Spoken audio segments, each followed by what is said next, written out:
বীরভূমের এক প্রত্যন্ত গ্রামের স্কুলে পড়াতেন অরুণবাবু। তিনি ছিলেন অত্যন্ত কঠোর ও নিয়মিত শিক্ষক। ছাত্রদের কাছে তিনি ছিলেন ভয়ের প্রতীক। ভুল করলে বকাঝকা, শাস্তি, কখনো কখনো অপমানও করতেন। কিন্তু তার ভেতরে ছিল এক অদ্ভুত অস্থিরতা। প্রতিদিন বাড়ি ফিরে তিনি ভাবতেন, আমি কি সত্যিই একজন ভালো শিক্ষক? তার ছাত্ররা ভালো ফল করত, কিন্তু কেউ তাকে ভালোবাসত না। এই বিষয়টা ধীরে ধীরে তাকে কুরে কুরে খাচ্ছিল।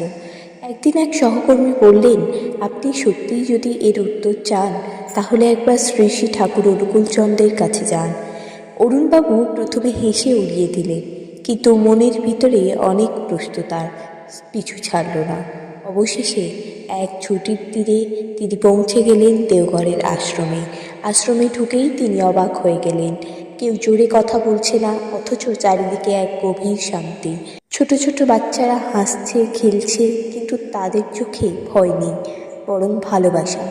অরুণবাবু মনে মনে ভাবলেন, এরা কি সত্যিই শৃঙ্খলাবদ্ধ, নাকি শুধু বাইরে থেকে এমন দেখাচ্ছে?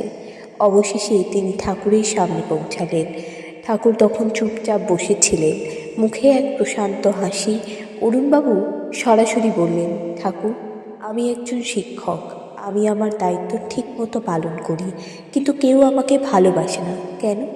ঠাকুর কিছুক্ষণ চুপ করে থাকলেন, তারপর হালকা স্বরে বললেন, তুমি কি কখনো তোমার ছাত্রদের ভালোবেসেছ?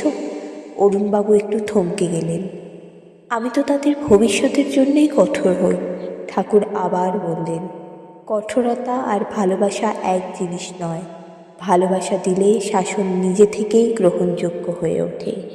ঠাকুর তাকে সরাসরি কোনো উপদেশ দিলেন না, শুধু বললেন, আজ সারাদিন এখানে থাকো, কিছু দেখো, কিছু বোঝো, তারপর নিজেই উত্তর খুঁজে পাবে।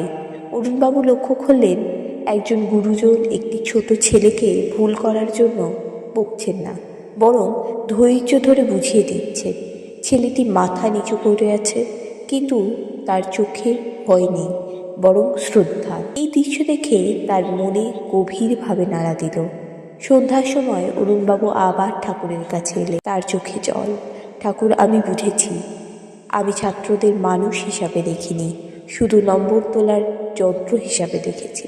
ঠাকুর মৃদু হেসে বললেন, শিক্ষক হওয়া মানে শুধু পড়ানো নয়, হৃদয় গড়া।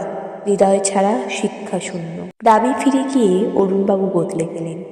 তিনি আর আগের মতো চিৎকার করতেন না, ছাত্রদের নাম ধরে ডাকতেন, তাদের কথা শুনতেন, ভুল করলে ধৈর্য ধরে বোঝাতেন। প্রথমে ছাত্ররা অবাক হয়ে গিয়েছিল, কিন্তু ধীরে ধীরে তাদের চোখে ভয় বদলে গেল শ্রদ্ধার ভালোবাসায়।